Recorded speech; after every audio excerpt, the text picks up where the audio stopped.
The coffee was still dripping down her apron when Julia whispered, "Please don't kick me. I'm already hurt." Her voice cracked, not from the burn on her arm, but from the humiliation that stung far deeper. The diner had gone silent for a heartbeat, then resumed as if nothing had happened. A few customers glanced away, pretending they hadn't seen. Only one man kept watching, from the corner booth. David Chen, wearing faded jeans and an old flannel, had seen everything: the smirk on the customer's face, the cruel words that followed, and the quiet strength in Julia's trembling hands as she tried to hold herself together. To most, she was just a waitress. To him, she was a mirror, reflecting the kind of courage the world too often ignored. What neither of them knew was that this single moment of cruelty would become the catalyst for something extraordinary, a chain reaction of kindness that would ripple far beyond the walls of Tony's diner. By the time the sun rose 6 months later, the woman who once cried in the alley behind a rundown restaurant would stand proudly at the front of a thriving community hub, a place built on compassion, dignity, and second chances. But before the miracle came the breaking point. The smell of frying bacon and burnt coffee filled Tony's diner, a place that had seen better years. The neon sign outside flickered like an old heartbeat, loyal but tired. Inside, Julia, 34 and bone-weary, refilled cups with the precision of someone who couldn't afford to make mistakes. 8 months ago, she'd lost her factory job when the assembly line shut down. Since then, she'd juggled 3 jobs: waitress, janitor, night clerk, just to keep a roof over her and her 8-year-old son's heads. Her apron was patched, her shoes worn, but her smile, the one she gave to every customer, still carried quiet grace. That night, Frank, a regular with too much money and too little kindness, was in one of his moods. He made a show of spilling his coffee, laughing as it splashed across Julia's uniform. "Maybe if you weren't so clumsy," he sneered, "you wouldn't be stuck serving people like me." Julia blinked back tears, excused herself, and hurried out the back door into the cold night air. She pressed her back against the brick wall and tried to breathe. For a moment, she thought about walking away, quitting, disappearing.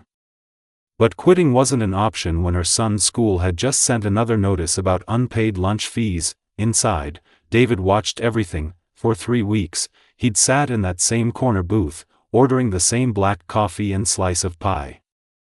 He looked like an ordinary man, quiet, polite, almost invisible. No one in the diner knew that David Chen owned one of the country's fastest-growing business groups. No one knew he'd been traveling the nation incognito, trying to rediscover the humanity behind his own empire, and tonight, he'd found it, not in profits or plans, but in a woman wiping tears off her burned hand behind a diner. When Julia returned, Frank waved his empty cup. "Hurry up. And try not to spill it this time." Something in David broke. He stood, walked toward Frank, and said quietly, "I've been watching you for weeks." The diner went still. Even the kitchen noise faded. "For weeks," David continued, "I've seen you treat this woman like she's less than human.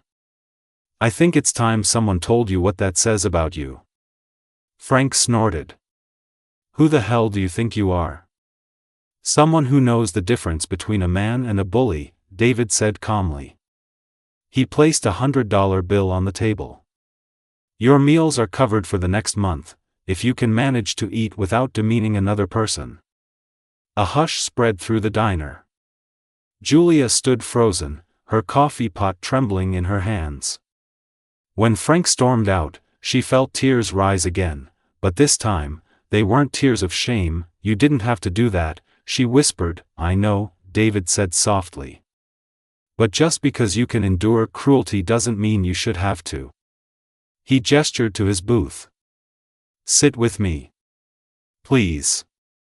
Over lukewarm coffee, David confessed who he was: the CEO of Chen Industries, a company known for rescuing failing businesses. But tonight, he wasn't thinking about mergers. He was thinking about meaning. "I came here to evaluate Tony's diner," he said. "But what I found was someone worth investing in, not just financially, but humanly." Julia laughed nervously. I'm a waitress, not a business partner. David smiled. No. You're a leader who doesn't know it yet. I've watched you remember every customer's story, help coworkers through shifts, handle cruelty with grace. That's leadership. That's heart. He slid a simple card across the table. David Chen, CEO, help me rebuild this place, he said. Not as a corporation, but as a community. A restaurant run by people who care, people like you. Julia hesitated. I have a son. I can't risk losing what little we have. Then let's build something that gives him more, David replied. Better pay. Healthcare. Education support. For you, for your co-workers, for anyone who works here. Let's create a place where kindness pays. For the first time in years, Julia felt something she hadn't dared to feel. Hope. The grand opening banner read Julia's table. Sunlight streamed through the wide windows onto polished floors and warm, rustic tables. The air smelled of cinnamon rolls and fresh coffee. On one wall hung a sign that read, Dignity served daily. Julia stood behind the counter, watching her son Michael arrange flowers at each table. The diner wasn't just renovated, it was reborn. Every employee earned a living wage.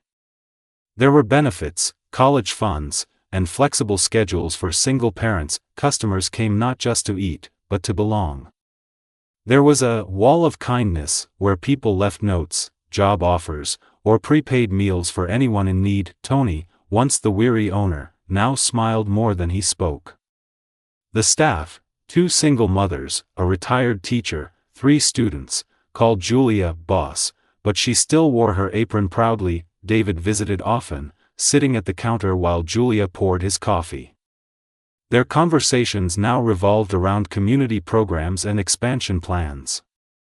3 nearby towns had already requested help opening their own branches, each one modeled on Julia's table. Sometimes, Julia still thought of Frank. She didn't hate him anymore. Maybe he'd learned something that night too. She had discovered that letting go of bitterness made room for joy. As she looked around the busy diner, laughter echoing, her son smiling, Julia realized something powerful. It only takes one act of courage to change everything. David appeared beside her, offering a cup of coffee. Penny for your thoughts? Julia smiled. Just thinking how everything can change in a moment. How one person choosing kindness can create ripples that reach farther than they'll ever know. David nodded. That's what you do every day, Julia. You create those ripples. She glanced around the diner, her diner, and whispered, then let's make the ripples bigger. Sometimes the smallest act of kindness can spark the greatest transformation. What began as a moment of humiliation became a movement of hope, proving that when people choose empathy over ego, the world becomes a kinder place.